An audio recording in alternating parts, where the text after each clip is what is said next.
बिस्मिल्लाहिर्रहमानिर्रहीम। Welcome to edification biology part 2 lecture number 1 के अंदर हम होम्योस्टेसिस को डिस्कस करेंगे।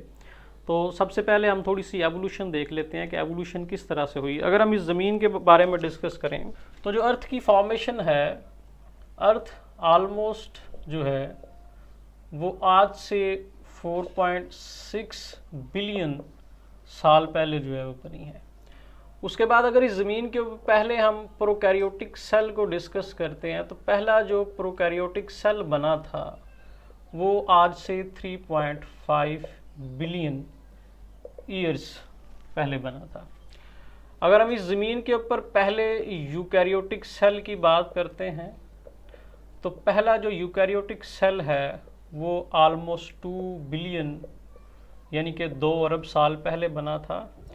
अगर इस ज़मीन के ऊपर हम मल्टी सेलुलर ऑर्गेनिज्म को डिस्कस करते हैं कि पहला जो मल्टी सेलुलर ऑर्गेनिज्म है वो आज से तकरीबन 900 मिलियन साल पहले बना था। अगर हम एनिमल की डिवीज़न की बात करते हैं कि एनिमल जब बन गए उसकी आगे फर्दर जो डिवीज़न फर्दर क्लासिफिकेशन होना शुरू हुई, डिवीज़न होना शुरू हुई, वो आज से तकरीबन 800 मिलियन साल पहले हुई है। तो ये इसको हम कहते हैं कि this is the course of evolution. तो हर जो जानदार है जो इस कोर्स ऑफ एवोल्यूशन का हिस्सा है, तो जब कोर्स ऑफ एवोल्यूशन के अंदर बनता गया तो इस बनने के साथ साथ उसकी बॉडी के अंदर एक ख़ास किस्म के जो सेटअप पॉइंट हैं, जो सेटअप सिस्टम है, वो बेसिकली डेवलप होना शुरू हो गया। तो ये सेटअप सिस्टम क्या करता था? ये बेसिकली सेटअप सिस्टम ने रेगुलेट करना शुरू कर दिया। रेगुलेट दी सिस्टम, कौन सा सिस्टम? Of organisms. तो ऑर्गेनिज्म की बॉडी के जो सिस्टम उसको रेगुलेट करना शुरू कर दिया। अब ये जो सेटअप बना था, इसने जो रेगुलेशन करनी थी वो मुख्तलिफ तरह करनी, और इसने जो रेगुलेशन करनी थी वो एक नैरो रेंज के अंदर करनी थी, ताकि जो ऑर्गेनिज्म की बॉडी के अंदर चेंजेस आती हैं ड्यू टू एक्सटर्नल इन्वायरमेंट, उनको क्या किया जाए, इंटरनल जो इन्वायरमेंट की चेंजेस हैं उनको नैरो रेंज के अंदर रखा जाए। अगर बाहर वाले इन्वायरमेंट के अंदर वो चेंजेस ड्रास्टिक हैं, बहुत ज़्यादा हैं, तो अंदर वाली चेंजेस को मिनिमाइज रखा जाए ताकि जो ऑर्गेनिज्म के सर्वाइवल के चांसेस हैं उस चांसेस को क्या किया जा सके, इंक्रीज किया जा सके। तो अब इसके अंदर हम देखते हैं कि बेसिकली वो जो मैकेनिज्म बना था, वो जो सिस्टम बना था उन ऑर्गेनिज्म की बॉडी के अंदर, उस सिस्टम को हम नाम दे देते हैं कि ये क्या है, होम्योस्टेसिस है। क्योंकि ये जो सिस्टम था ये बना किस लिए था? ये इसलिए बना कि जो ऑर्गेनिज्म का इंटरनल इन्वायरमेंट है उसको बचाया जाए बाहर वाले इन्वायरमेंट के अंदर जो चेंजेस आ रही हैं उससे। तो इसको अगर हम डिफाइन करें तो हम कहते हैं कि होम्योस्टेसिस बेसिकली है क्या? ये है दी प्रोटेक्शन ऑफ इंटरनल इन्वायरमेंट। अब ये इंटरनल इन्वायरमेंट की प्रोटेक्शन है, कहाँ से है? फ्रॉम दी हार्म्स, उन हार्म से है, उन नुकसानात से है। कौन से? फ्लक्चुएशन, जिसकी वजह से जो फ्लक्चुएशंस होती हैं किन, कहाँ पे? इन एक्सटर्नल इन्वायरमेंट। मीन जो एक्सटर्नल इन्वायरमेंट के अंदर फ्लक्चुएशंस हैं, जो चेंजेस हैं, उनका जो इम्पैक्ट है उस ऑर्गेनिज्म की इंटरनल इन्वायरमेंट के ऊपर, उसको मिनिमाइज रखा जाए। अब हमारी बॉडी के अंदर मुख्तलिफ चीज़ें वक्त के साथ साथ चेंज हो रही हैं। जो ज़्यादातर चीज़ें हमारी बॉडी के अंदर चेंज होती हैं उनके अंदर वाटर है, वाटर के साथ ज़ाहिर है सॉल्यूट की वेरिएशन भी आ रही होती है, और उसके अंदर टेम्परेचर है कि बाहर जो टेम्परेचर की वेरिएशन की वजह से बॉडी के ऊपर भी इम्पैक्ट आता है। तीसरा, कुछ बॉडी के अंदर मेटाबॉलिक वेस्ट जो हैं वो बन जाते हैं। इन मेटाबॉलिक वेस्ट का बॉडी से रिमूव होना ज़रूरी है, क्योंकि अगर ये रिमूव नहीं होंगे तो बॉडी के अंदर टॉक्सिक इफेक्ट देंगे। अगर टॉक्सिक इफेक्ट देंगे तो उसकी वजह से जो नेगेटिव चेंजेस हैं वो आना शुरू हो जाएंगे। तो अगर हम कहते हैं कि हमारे पास अगर सॉल्यूट, अगर हमारी बॉडी या कोई भी ऑर्गेनिज्म की बॉडी सॉल्यूट और वाटर को मेंटेन कर रही है, तो इस प्रोसेस को हम कहते हैं कि ये क्या है, ओस्मो रेगुलेशन का हम इसको नाम दे रहे होते हैं। अगर वो टेम्परेचर को मेंटेन कर रही होती है तो इसको हम थर्मो रेगुलेशन का नाम दे रहे होते हैं।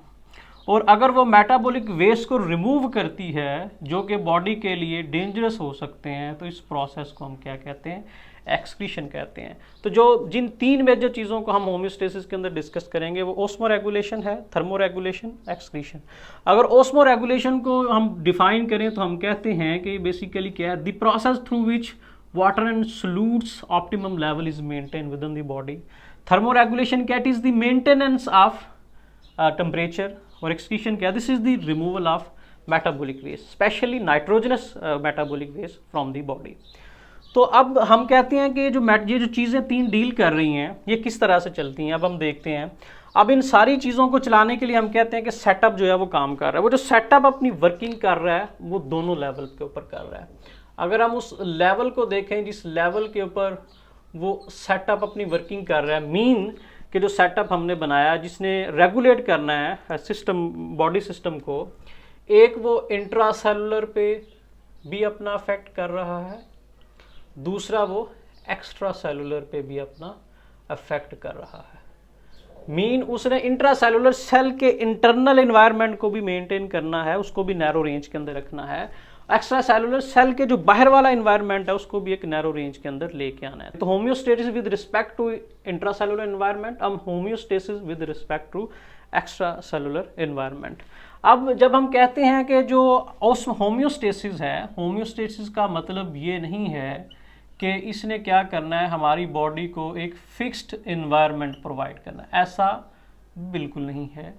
क्यों? क्योंकि फिक्स नहीं है, चेंजेस आती हैं, लेकिन वो चेंजेस आना ज़रूरी भी हैं, लेकिन किस हद तक, वो चेंजेस हमेशा नैरो रेंज के अंदर रहनी चाहिए। अगर नैरो रेंज के अंदर रहेंगी तो वो ऑर्गेनिज्म के सर्वाइवल के जो चांसेस हैं वो बढ़ जाएंगे। अब ये नैरो रेंज हमें हमारी बॉडी को प्रोटेक्ट करेगी, यानी कि ऑर्गेनिज्म की बॉडी को प्रोटेक्ट करेगी। किन एनवायरनमेंट के अंदर करेगी? अगर हमारी बॉडी के अंदर फ्लडिंग हो जाती है तो वहाँ पे भी हमारी बॉडी को प्रोटेक्शन करेगी। अगर हमारी बॉडी के अंदर डिहाइड्रेशन हो जाती है तो वहाँ पे भी हमारी बॉडी को प्रोटेक्ट करेगी। फॉर एग्जांपल हम ऑस्मो रेगुलेशन को डिस्कस करते हैं 2 फैक्टर के अंदर। पहला हमारे पास फैक्टर ये है कि बॉडी के अंदर फ्लडिंग हो गई है, मीन बहुत ज़्यादा पानी जो है वो बॉडी के अंदर मूव कर गया है।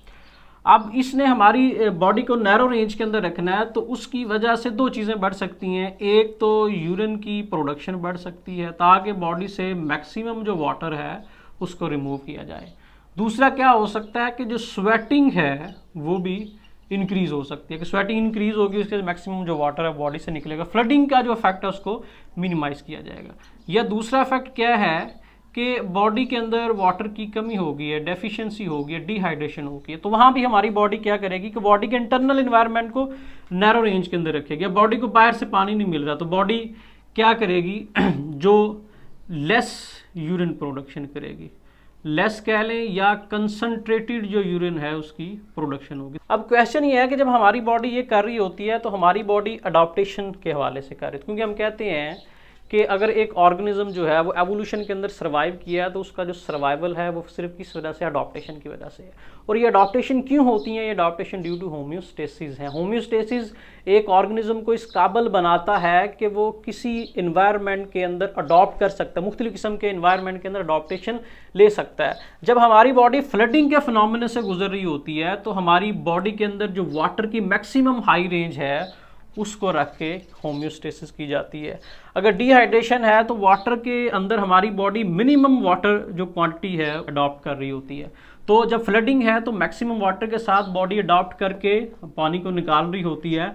जब बहुत कम पानी है तो डिहाइड्रेशन है तो उस वक्त हमारी बॉडी मिनिमम वाटर के साथ सर्वाइव करके यूरिन की जो प्रोडक्शन है उसको कम कर रही होती है। ये हमारा आज का होम्योस्टेसिस का टॉपिक था। होम्योस्टेसिस के अंदर कंट्रोल सिस्टम रह गया, उस कंट्रोल सिस्टम को हम नेक्स्ट वीडियो के अंदर डिस्कस करेंगे। आज के लिए इतना ही। Thank you very much. अल्लाह हाफिज़।